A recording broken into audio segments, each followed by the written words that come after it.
Little Lost Hedgehog, Chapter 1 to 2.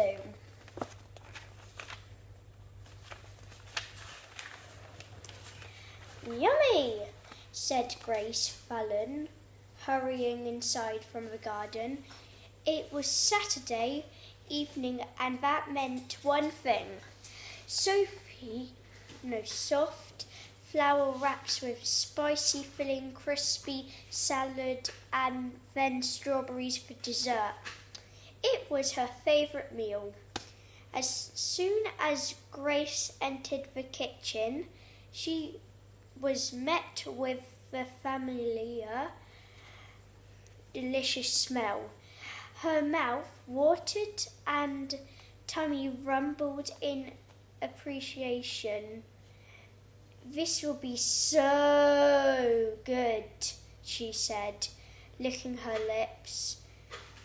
Grace, Mum and Dad were putting the wraps and filling on the table,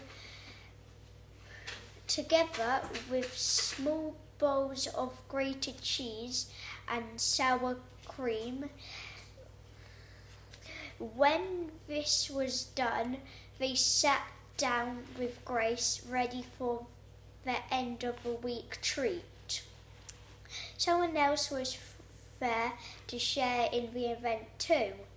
Barney, the family's retriever, always sat himself by Grace's chair, but just in case any tasty morsels fell on the floor. Grace and Barney had been best friends for as long as she could remember. Barney was 10 years old.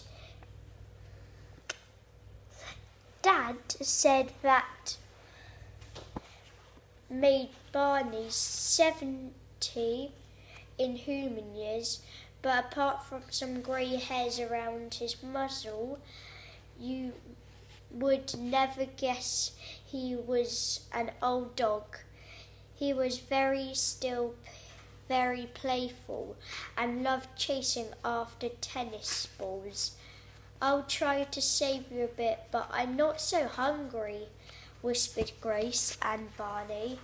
Barney wagged his tail hopefully and then lay down next to her with his head resting on one paw. Grace's dad did some silly things with his wraps, rolling them up like a pair of binoculars and threw them. It made Grace giggle and then get hiccups. Grace, don't clown about at the table, said her dad. Dad, Grace protested.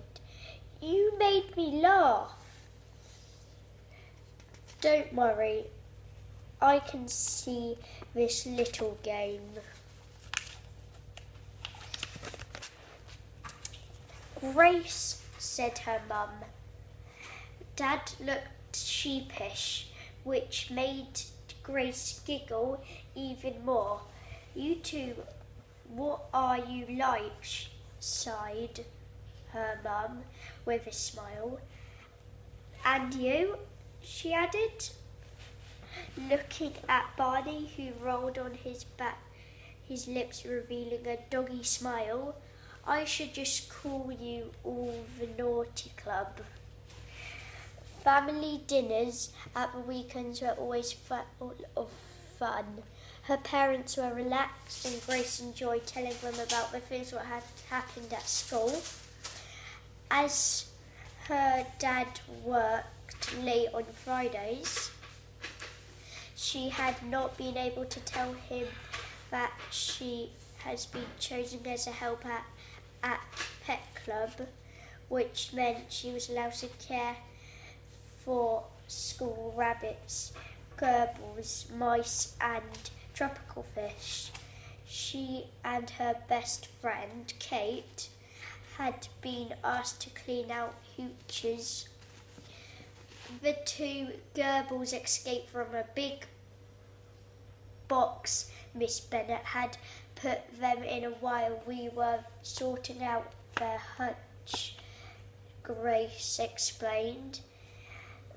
They climbed through a small hole in the side, and the whole class had to look under their desks and in their sports bag to make sure they weren't hiding there.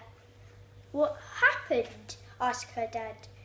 Well, Miss Bennet found both in waste paper basket, and guess what? They were munching on an apple core. She put them back in her hutch. Grace added that escapes from a pet club had happened more than once, but so far none of the animals had gone missing long. That's good, said Mum. Does someone have to count them each morning to make sure they're all there? Yes, replied Grace. The pet club helpers take it in turns to do that. It's quite hard to count fish because they dart about so quickly. After finishing her story, Grace helped herself to a wrap, filling it with salad and salsa. You've got very rosy cheeks, observed her mum. Barney and I were playing football. Just before we came in, replied Grace. He was a bit tired of running after the ball, so he picked up in his mouth and disappeared behind the shed. When he heard his name, Barney gave a little whine and wagged his tail again. Grace rubbed his neck gently with her foot. He closed his eyes in happiness. Grace's mum and dad knew how much she loved being outside in the large garden, spending time with Barney and taking care of Bramble and Clover. Her rabbits that lived in a big run near the vegetable patch. Grace popped the last mouthful of spicy wrap into her mouth. The hot sauce was making her nose itch. She wiggled it and up and down. You look like Bramble, said her mum.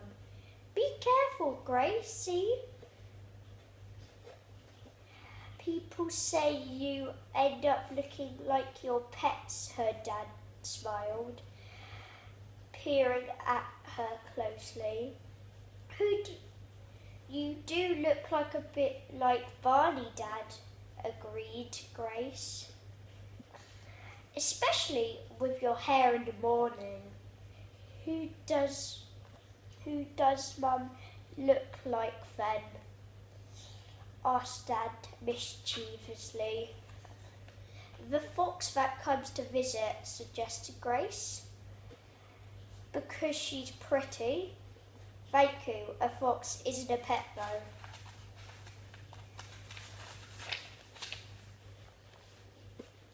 They do if you tie them to one of these, he said, waving a torch at her. Very funny, said Grace. She pulled on her wellies, which were back by the door, and her warm fleece, which hung on a butterfly hook on the wall. A shiver ran up her spine. The garden was a mysterious place when night was falling. Things happened. Creatures that lay hidden in daytime would appear. It was as if it was a secret world opened up when curtains were closed and people were getting ready for bed. Grace opened the door and peered out into the deepening darkness. The air was crisp and cold, listening to the night wind whispering through the trees. She became excited suddenly, as if a tube of sherbet fizz has gone pop in her belly. Her mouth was tense with tiny tingles. She felt like some wonderful could happen.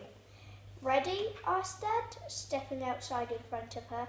Grace nodded. She glanced back at Barney, who was asleep back on a radiator in a hole. Left, right, forwards. Should she call him? Grace decided she wouldn't disturb him as he looked so peaceful with carrots in hand. She joined her dad and quietly closed the door behind her. Night patrol, reporting for duty, she said as she linked her arm through his. Gracie, as her arm through his. Okay. Come tomorrow for another chapter of Little Lost Hedgehog. Bye.